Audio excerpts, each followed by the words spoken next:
কিছু রিলেশন আমাদের জীবনে এমন হয় যেখানে আমরা সত্যি মন থেকে চাই যে এই রিলেশনশিপটা যাতে একটা নাম পাক, এই রিলেশনশিপটা যাতে একটা সুন্দর রূপ ধারণ করে, আমরা যাতে এক হতে পারি, আমাদের যাতে বিয়ে হয়, আমরা যাতে একদিন একে অপরের সাথে থাকতে পারি। অনেক স্বপ্ন আমরা দেখে ফেলি, অনেক চেষ্টা আমরা করি রিলেশনশিপটাকে এগিয়ে নিয়ে যাওয়ার, আর শেষমেশ আমাদের মাথায় একটাই প্রশ্ন আসে যে এই মানুষটার সাথে কি আমার বিয়ে হবে? আজকে এই প্রশ্নের উত্তর আমি আমার ফেভারিট ট্যারো কার্ডের মাধ্যমে দেওয়ার চেষ্টা করব। তোমাদের মধ্যে অনেকজন আমাকে এই বিষয় নিয়ে প্রশ্ন করেছো, আর অনেকজন আমাকে জিজ্ঞেসও করেছো যে আমি পার্সোনাল রিডিং করি কি না। আমি পার্সোনাল রিডিং করি না, আমি ট্যারো কার্ডে এক্সপার্ট নই, কিন্তু আমি এটাকে খুব বিশ্বাস করি। এই ট্যারো কার্ড আমাকে অনেক জায়গায় আমাকে অনেক উত্তর দিয়েছে, অনেক হেল্প করেছে। তো এটা সম্পূর্ণ বিশ্বাসের উপরে, তাই আজকে তোমাদের জন্য এটা একটা জেনারেল রিডিং করব।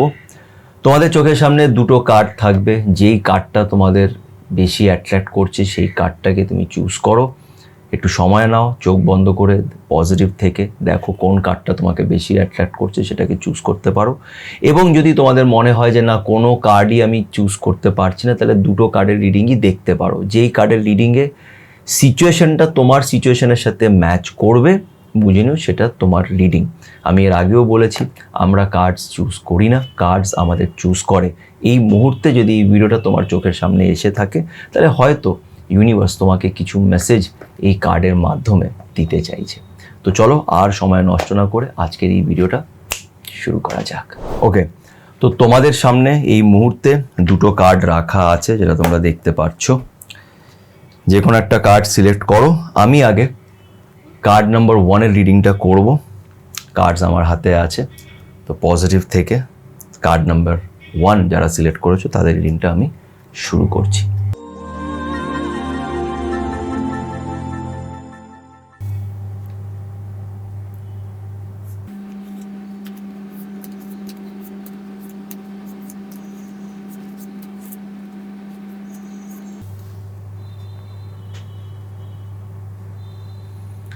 তো এই কার্ডটা এসছে কার্ড নাম্বার 1-এর জন্য। ওকে, তো কার্ড এসছে 8 অফ পেন্টাকলস, কিন্তু উল্টোভাবে এসছে। তো চলো ঠিক আছে, এটা নিয়ে দেখি যে কি মানে এটার। ওকে, তো যারা যারা কার্ড নাম্বার 1 চুজ করেছিলে, তাদের আজকের এই রিডিংটা শুরু করবার আগে আমি একটা কথা বলতে চাই যে দেখো, অনেক সময় না তোমার ইচ্ছে মতন জিনিসগুলো হবে না, কিন্তু আমি একটা কথা সবসময় বলি, যদি তোমার মনের মতন হয় তাহলে খুব ভালো, আর যদি তোমার মনের মতন না হয় তাহলে আরও বেশি ভালো। এই কথাটা আমার খুব ভালো লাগে। তো মনের মতন না হলে আরও ভালো কেন? বিকজ যেটা তোমার মনের মতন হয় না, সেটা তার মনের মতন হয়। আর ওই যে উপরে যিনি বসে আছেন, উনি কখনোই তোমার জন্য খারাপ প্ল্যান করবে না।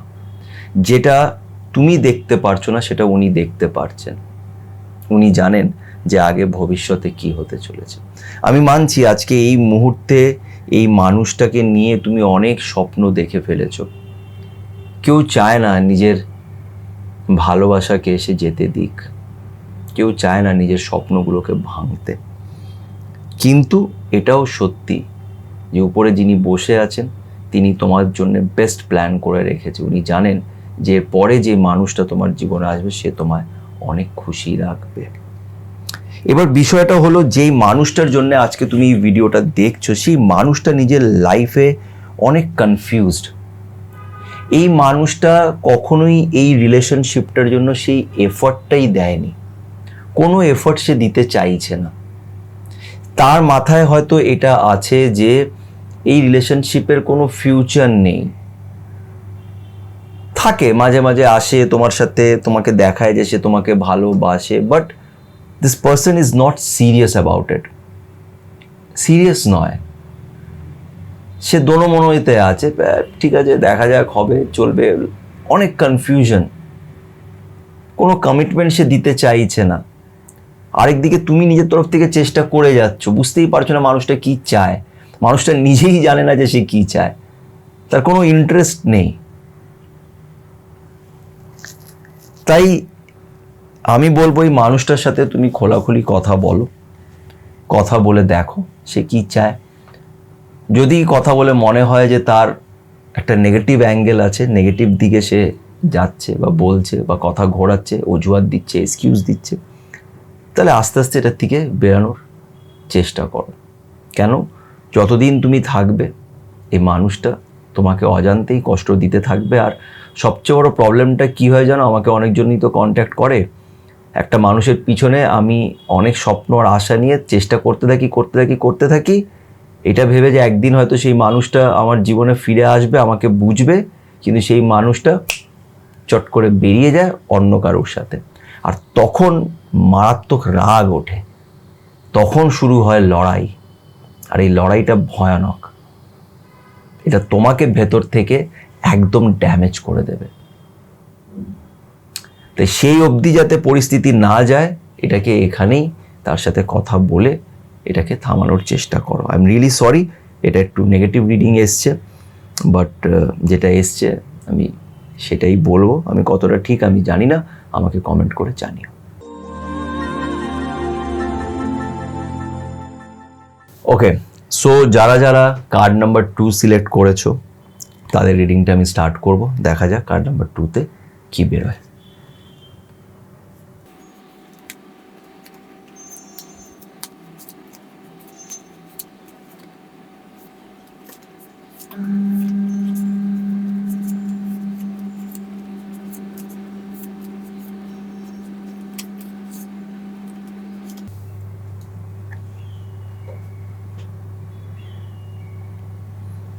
তো কার্ড 2 এর জন্য এটা এসছে। ওকে, কার্ড 2টা এসছে কুইন অফ সর্ডস। জানি না কেন আছে দুটো কার্ডই রিভার্সড এসছে, এটাও রিভার্সড। তো চলো ঠিক আছে, এটা দেখা যাক কি বলে। দেখো কার্ড 2টা যারা যারা আজকে সিলেক্ট করেছো, জানি না আজকে দুটো রিডিংই একটু নেগেটিভ সাইডে বেশি আছে। আর দেখো আমি তো সবসময় বলি যে আমি ট্যারো কার্ড রিডার এক্সপার্ট নই, আমি এটা নিজের ইচ্ছেতে করি, ইউনিভার্সকে বিশ্বাস করে, বিশ্বাসের উপরে রিডিংটা করি। আমি কতটা ঠিক আমি জানি না, আমাকে কমেন্ট করে জানিও। জানি না বলাটা ঠিক হবে কি না, কিন্তু এই মানুষটার ব্যবহার তোমার প্রতি খুব খারাপ, খুব ম্যানিপুলেটিভ। হয়তো সে দোষ করছে, কিন্তু এমনভাবে সেটা দেখাবে যে শেষমেশ তোমার উপরে পুরো দোষটা চলে আসবে। মারাত্মক ম্যানিপুলেটিভ, কথা ঘোরাতে এক্সপার্ট, খুব রুড ব্যবহার করে, ঝগড়া হলে খুব বাজে জায়গায় চলে যায়, খুব নোংরা লেভেলের ঝগড়া করে এই মানুষটা। আর তুমি কিছুতেই ছাড়তে পারছো না, because you are very emotional person. আমি জানি না আমি কতটা ঠিক বলছি, আমাকে জানিও। কিন্তু এর জন্যে তোমার ইমোশনসের কোনো দাম নেই, না সে তোমার প্রতি সিম্প্যাথেটিক, না তোমার জন্য কোনো দয়া মায়া আছে, কিচ্ছু না। হ্যাঁ দেখায় যে ও তোমাকে ভালোবাসে, এরকম হয়তো হতে পারে যে তোমাদের মধ্যে খুব ঝগড়া হচ্ছে, শেষমেশ ওই হয়তো গিয়ে তোমাকে ফোন করলো, এরকম হতে পারে, মেসেজ করলো, তোমাকে রিল পাঠালো। আর যখনই এরকম করে তখন তোমার মনে হয় যে যাই হোক হয়তো আমাকে ভালোবাসে, আমাকে ছাড়া থাকতে পারছে না। কিন্তু এই মানুষটা খুব ইগোইস্টিক, খুব অ্যারোগেন্ট। তুমি যখন ওর সাথে কথা বলা বন্ধ করে দিচ্ছ তখনও ভাবছে বাবা আমার সাথে কথা বলছে না, এতই ঠিক আছে দাঁড়া দেখছি। ও নিজের দিকে কথা বলবে, দেন আবার তোমাকে কথা শোনাবে। Very manipulative. কার্ড 1-এরটা আমি তাও বলবো যে যারা যারা কার্ড 1 সিলেক্ট করেছো তারা একটা চান্স নিয়ে দেখতে পারো। কিন্তু এখানে আমি তোমাকে বলবো যে এই মানুষটাকে এবার বোঝানোর সময় হয়ে এসেছে যে তোমার সেলফ রেসপেক্ট আছে। তুমি ভালোবাসো তার মানে এইটা নয় যে তুমি তোমার সেলফ রেসপেক্টটা বেচে দেবে। ও যা বলবে তুমি সেটাকে মেনে নেবে। এই মানুষটা তোমার থ্রুতেই শিক্ষা পাবে খুব তাড়াতাড়ি। আর এই মানুষটাকে সম্পূর্ণ ট্রাস্টও করতে পারবে না। This person is not trustworthy. তোমাকে তো দেখাচ্ছে যে আরে তুমি তো অন্য ছেলেদের সাথে ঘুরছো, বা যদি তুমি ছেলে হয়ে থাকো তাহলে তোমাকে বলবো তুমি তো অন্য মেয়ের সাথে ঘুরে বেড়াচ্ছি করছো, কিন্তু এই মানুষটা কিন্তু নিজের লাইফে বেশ ভালোই আছে।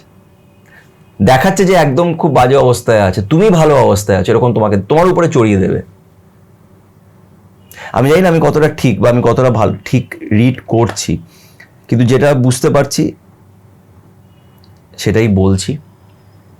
জানি না কতটা এটা ম্যাচ করবে, কিন্তু আমার সাজেশন তো এখানে এটাই থাকবে, যদি এই পরিস্থিতি তোমার সাথে ম্যাচ করে থাকে যেটা আমি বললাম, তাহলে তাহলেই সাজেশনটা এটা থাকবে যে এই রিলেশনশিপটাকে শেষ করে দেওয়া বেটার। বিয়ে তো অনেক দূরের কথা, এই মানুষটার সাথে এগোনো একদমই ঠিক হবে না। আমি কতটা ঠিক আমাকে অবশ্যই জানিও।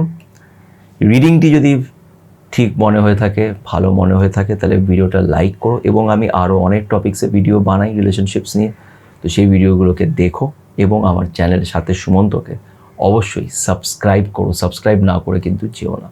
সবাই পজিটিভ থেকো, তার উপরে বিশ্বাস রেখো, আর ভালো থেকো।